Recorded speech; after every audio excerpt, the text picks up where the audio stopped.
Welcome to the night section. Give artists their flowers while they're still alive, but especially if the artist is T-Pain. Before Trippie Redd, before Tory Lanez, before Travis Scott, before Young Thug, before Future, before 808 and Heartbreaks, there was T-Pain who pioneered and perfected the use of Autotune in hip-hop. For those of you who aren't familiar with Autotune, Autotune is a pretty recent invention, only launched 22 years ago by Andy Hildebrand, CEO of Antares Audio Technologies, who, by the way, would later have a business relationship with T-Pain. But essentially, what Autotune does, or better to say, what it is primarily used for, is to correct inaccuracies of the pitch or the key that a vocalist might have missed that would otherwise make the vocal track out of tune. For example, if the beat you're rapping on or singing on is in the key of A, but your singing or rapping is a little flat, Autotune would be able to A, detect what key you're singing in, then B, correct the notes that are flat to the original key of A. Autotune now is widely used across all genres. And don't get me wrong, this thing has been around for 22 years now, so it definitely has been used before T-Pain. A prime example would be CHER's Believe. CHER was actually the first person to actually use Autotune in a distinct way, so instead of the use of Autotune to just correct a few notes and make it practically undetectable, CHER as well as her producers decided that it would be a good idea to crank it all the way up, to create a more robotic part human synthesizer sound, which is what we hear in modern music today, especially in hip-hop. But what I wanted to focus on today was the fact that though T-Pain was not the first person to use Autotune, he was the first to really popularize it in the mainstream, but especially in hip-hop. He made it original to his sound, taking it to the next level, further than anyone ever has before. As well as the fact that, in my opinion, I think T-Pain has not been given the due credit of such an integral piece of hip-hop, but also modern music, in which a lot of people's careers would fail to exist without. And lastly, the overall maltreatment and blatant disrespect of T-Pain in the industry, where it seems he's just been thrown out like scraps. But before we even get into it, please be sure to subscribe. Don't hesitate to comment and engage about anything you like throughout the video. As well, please leave a like. It really does help, and hit the bell notification if you do want to see more. Now, let's get into it. So the first instance of heavy Autotune use was when we heard I'm Sprung back in 2005 off of T-Pain's debut album Rapper Turned Singer. By that time, it seemed that he had already perfected the use of the plugin. In an interview with Vlad, he describes that he actually studied Autotune for 2 years before attempting to even use it, and describes how he even spoke to Andy Hildebrand, the inventor of Autotune, on the mechanics behind Autotune, as well as all of the mathematics and science behind its processes. I can firmly say that nobody has looked into Autotune the way I have. You know what I'm saying? Like, I've looked into Autotune. I've literally met the inventor of Autotune. I talked to him about the way that Autotune was invented. Autotune was invented by this guy used to be an oil digger. This guy used to work on an oil rig, and they used to send sonar signals and tones down in the ground. And if it came back a different tone up to where your equipment was, then that means that determines if you got oil or not. So you send a signal, and if it comes back a different tone, then it changes the tone. Like, oil will change the tone. So it's like he used that same math to make Autotune, and it's like you send a tone into Pro Tools and it sends you the right tone back, and a lot of math went into that shit, and just some shit that's more complicated than it would take us fucking a billion minutes to fucking explain this shit to regular motherfuckers. But like, I really studied this shit, and I know for a fact that nobody has sat down in the studio and studied this shit that much. Nobody has done that because it happened too fast. They didn't have time to do it. I studied Autotune 2 years before I used it once.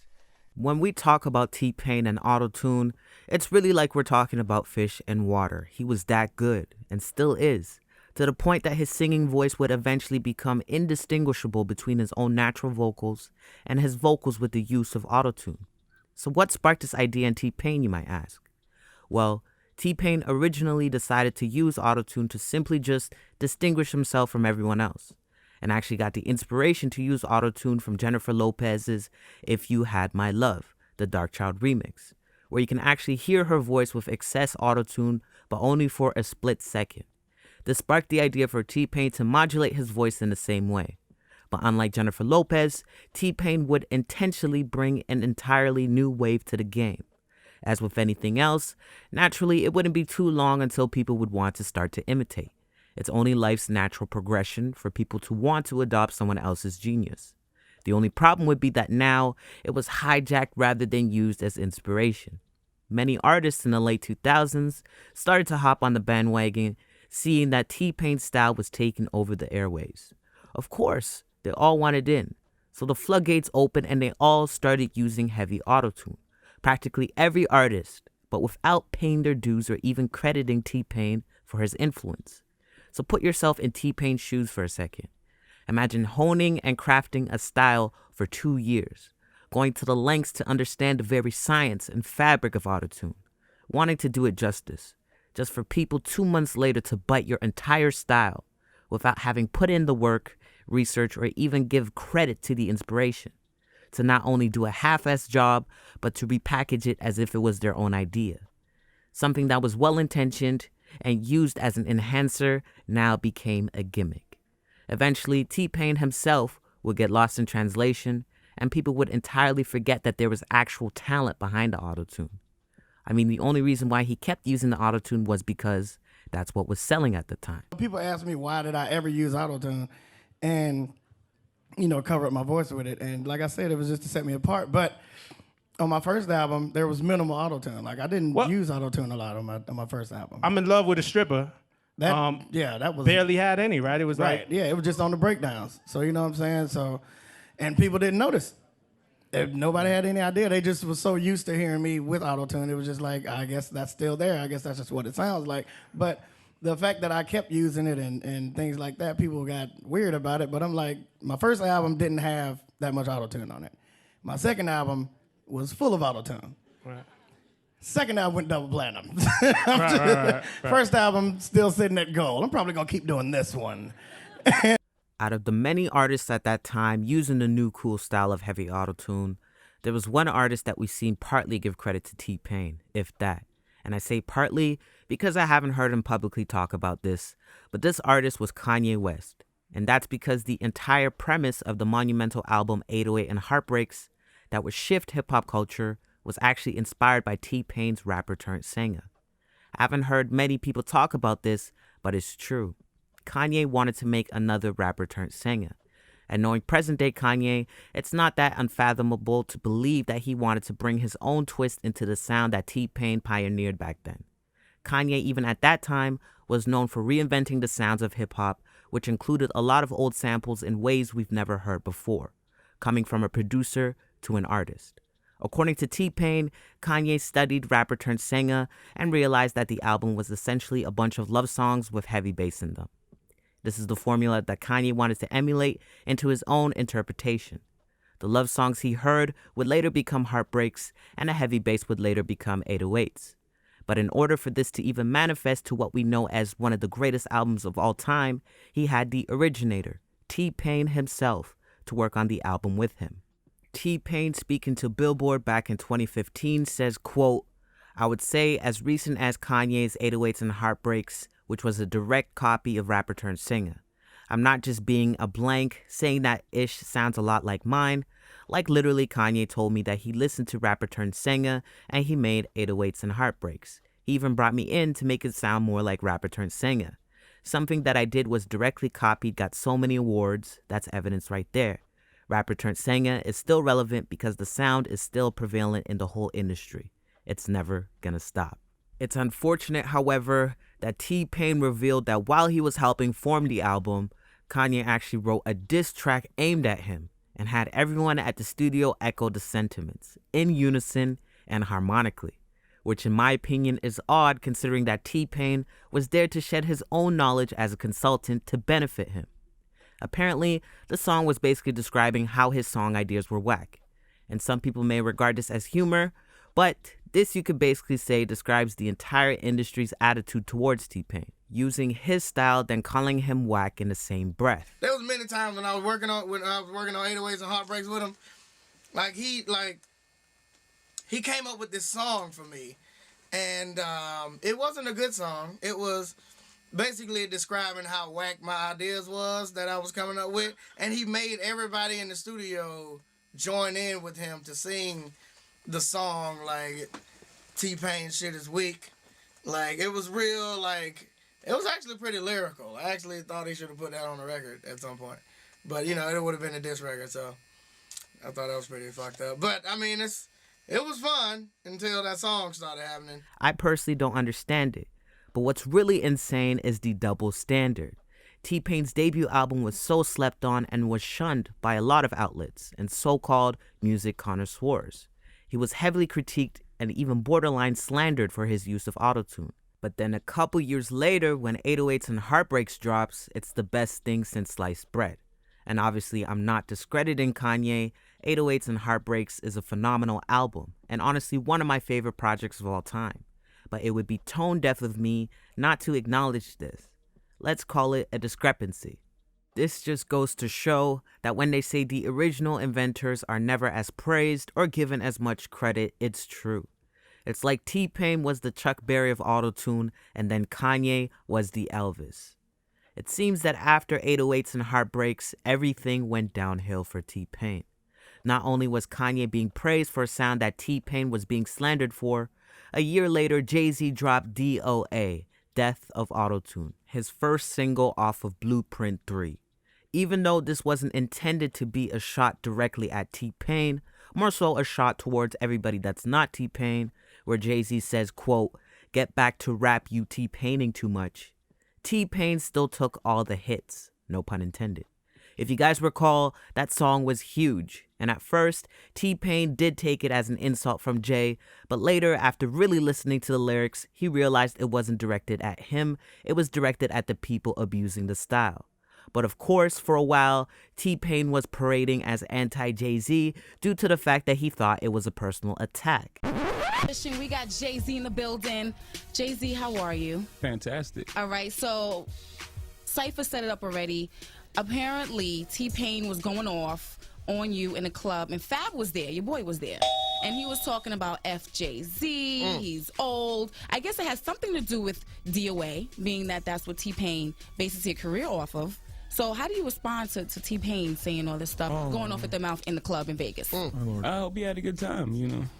But this later got squashed with him coming out on stage for Jay-Z's Death of Autotune set at Hot 97 Summer Jam back in 2009. I can't play the music, but as you guys could see, he was even dancing, which was quite painful to watch if I'm being honest. And it's because the damage was already done. The song was already out. And imagine being mentioned in a song like that by an artist as big as Jay-Z, especially at that time. It brought a lot of attention. Unfortunately, in T-Pain's case, with that attention brought the huge wave of negativity, which honestly isn't surprising considering that Jay-Z was calling for war against Autotune as a whole. This birthed a lot of the accusations and criticisms of T-Pain not being talented, or him not being able to sing, or him just being a gimmick. And it's not like this was something new. Even from 2005 to 2007, he was having those comments directed towards him. But with that, we were able to credit to the crazy amount of terrible people using Autotune and him just getting lost in translation. Give me a little bit of that, how you thought about the kind of sound that you were bringing and how the market accepted it at first, the gatekeepers. Right. I mean, it was a difficult trial. I definitely went through the whole phase of being shitted on continuously, like no questions asked. Like as soon as they hear it, they're like, "Oh, this guy's in and out. It's whatever. Right. I like this song, but also I don't like that song. I'm not supposed to like this song. That's what people were thinking. They're not supposed to like something that's so." And that's what were the just whispers so in you were hearing behind your back? What were you hearing? One hit wonder. One hit wonder. One year. It's a you gimmick. Will remember him in 2009. Absolutely, it's a gimmick. It's never gonna work. People don't want to hear more than one song of this.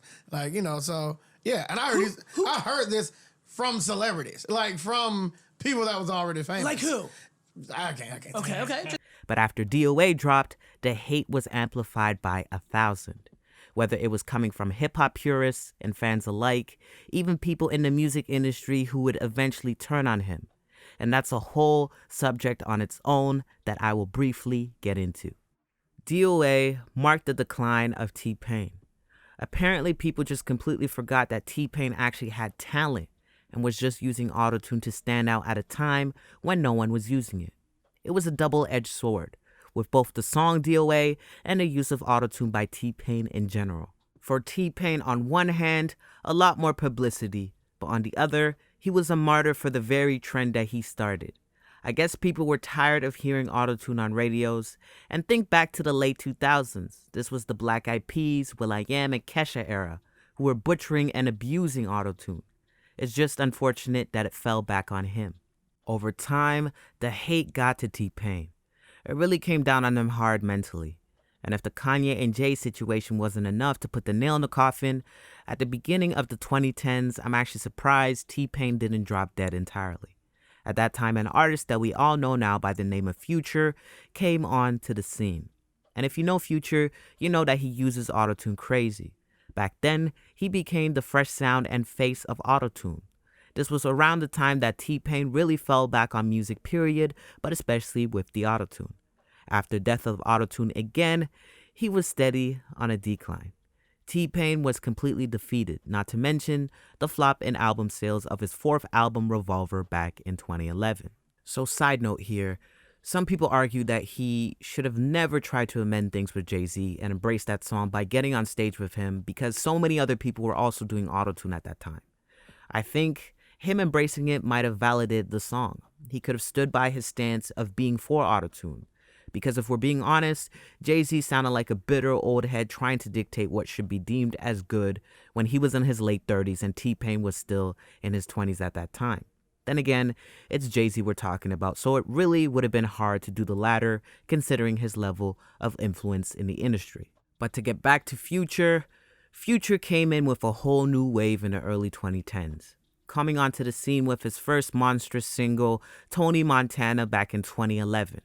The difference between T-Pain and Future was that T-Pain was trying to shake the use of Autotune, clearly still having PTSD from the song DOA 2 years prior, while Future completely owned and adopted it and made it into his own and really reinvented it for the newer generation of the 2010s. Of course, hearing about Future, there was no surprise in years to come that it might have made T-Pain a little bit bitter. After all, this did lead to some comments that T-Pain made on Hot 93.7 with Big Reg, saying that Future doesn't know how to use Autotune. Now, you known for bringing the Autotune back into the game. One artist who seemed to be doing very well with it right now is Future. What do you think about that? I don't think Future gets the technology that well. I don't think he understands how it actually works. I mean, he's hot right now. Why would you say he don't get the technology of it? No, he's writing great songs. He's a great writer. Keep in mind, you can use Autotune, you can know how it works perfectly, but you still got to write a good song to do it with. Just because you sound good don't mean you're saying good stuff. So he's writing great songs, but as far as how he uses Autotune, I don't think he knows how it works. I think he's thinking that you just turn it on and then it just happens. But nah, he writes great hooks and great songs himself. I just don't think he actually knows how to use Autotune yet. A lot of people don't sing with it. A lot of people just sing and then put it on after, which is a terrible mistake. So, it's just a lot of stuff that you got to know about Autotune before you just start using it, because it's the hot thing to do. But, Future's still great right now, so he's doing his thing. This was the beginning of what you can consider their so-called beef. And in my opinion, it probably should have been said in private, especially because it seemed like he was backpedaling, talking about right after how Future is such a great writer, which really seemed like a backhanded compliment. In my opinion, if you really want to see me do well as an artist, you would discuss that with me behind closed doors. That could just be me, but obviously this didn't go over well with Future either, nor his camp. But at the same time, I can't necessarily fault T-Pain because it didn't sound like he meant it maliciously. I'm pretty sure he means everyone when he said Future. As well, he was asked about Future directly and what he thought about him. It's not like it was just his unwarranted opinion. I do understand a lot of T-Pain's frustration because he later also explains that allegedly Future's brother disrespected him entirely. After Pain asked him about wanting to work with Future, he responded real hostile with something along the lines of, quote, "My brother will never work with you, F you, and everything you stand for," which could have been the result of the previous comments he made about Future not using Autotune properly. Obviously, this left a bad taste in T-Pain's mouth, and he ended up exposing the fact that in the music video Bugatti that dropped back in 2013 with Ace Hood, Rick Ross, and Future himself, that the Bugatti that was used was his. So no one there really woke up in a new Bugatti. Definitely understandable why T-Pain would tweet about it. He felt disrespected. It's like you say you never want to work with me, but you want to use my car. Overall, I think the beef, if we can even call it that, could have been completely avoided, but I also think Future should have paid his dues and given credit to T-Pain. Future himself would probably argue that their sound was and is completely different, which is an undeniable fact. But he should have at least given credit to the fact that if it wasn't for T-Pain, there probably wouldn't be a Future. And it was kind of disappointing to see how Future really wasn't trying to mend anything, or even have that conversation when T-Pain was open to dialogue. It's that exact attitude that T-Pain has received from the industry a million times over, as if he didn't matter or as if he's completely irrelevant. This goes hand in hand with other artists he's even actually worked with in the past, who were supposed to be his good friend, using him for his talents and leaving him out to dry. DJ Khaled is a prime example, though he's been notorious for doing this with a lot of artists, but DJ Khaled essentially replaced T-Pain for Future. In the mid to late 2000s, T-Pain was DJ Khaled's go-to hook guy, with mega tracks like I'm So Hood, Go Hard, Then All I Do Is Win, which was one of the bigger songs of his career, and these were off of DJ Khaled's first few albums. So T-Pain was out here making these incredible hooks for this man, just apparently so DJ Khaled could establish himself, and then when T-Pain falls off and Future appears, we don't hear another song from them together. I think the last song they actually did together was All I Do Is Win. Once again, this seems to be DJ Khaled's general attitude towards artists unless you're Drake. He uses them when they're hot and then drops them when they aren't producing anymore. But you would think that a guy that helped you get your first platinum records, you would always keep them in mind and have some sort of loyalty to. I guess not, but that's just how the game goes, I guess. But now, you guys can see how it might have been difficult for T-Pain to want to keep making music. On one hand, people are using his style and not giving him no credit, or even frowning down on him while others are being praised. On the other hand, he's not being appreciated for his style, and is even insulted and used to other people's financial gain, while nothing is reciprocated in times he needed it the most. And lastly, I wanted to talk more about recent times. T-Pain actually opened up about his encounter and interactions with Travis Scott. As most of you guys know, Travis Scott is a heavy Autotune user. I personally love Travis Scott's music. I think he's dope, innovative, creative, a full-round artist. But I was really disappointed in Travis when T-Pain actually detailed in a Twitch stream that Travis Scott fell asleep in a studio session with him. I was showing him shit. I was like, yo, I'm the same thing. You're like, oh, it wasn't even the next day. It was literally that night. That's right, because he never left. So he was in there chilling. And then same night, got speakers. Shit was loud as fuck. I was showing him beats. He didn't really like them. I understand that. And then he was like, let me show you what I'm thinking. And then he started showing me shit from Astroworld. And I was like, well, obviously nobody just has that kind of shit ready to go. Travis, like, that shit, what the fuck, man? Nobody has, like, he showed me fucking Sicko Mode without Drake. And I'm like, dude, nobody just, like, has these kinds of shits on hand. Like, nobody has these kind of beats just sitting on their computer like that. Nobody just has those. And he just kept showing me shit. And I was like, you know what? That's motivating me. I'm gonna try to make some shit. And, you know, and then I started going into how I do production, and I'm just like, you know what? Because blah, blah, blah. And the whole time I'm looking at my computer and doing shit. I'm like, you know, because, you know, when I do this type of shit right here, blah, blah, blah, and I do this, and he's back here with his homeboys. So I don't know what they're doing back there.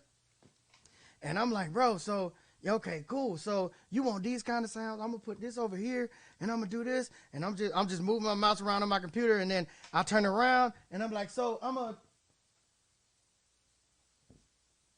Everybody in the room dead sleep. Knocked the fuck out. Travis is somehow also asleep, standing up. Don't know how. Can't fucking tell you. Don't know what the fuck happened. Bro, I was only talking for like 3 or 4 minutes. And I was just like, okay, because these things, all right, sweet. So I'm going to take this sound, put this, okay, I'm going to make sure I save this sound because this one sounds like that sound that was in them other ones, right? And then I'm going to blah, blah, blah, and then I'll turn around and I'm all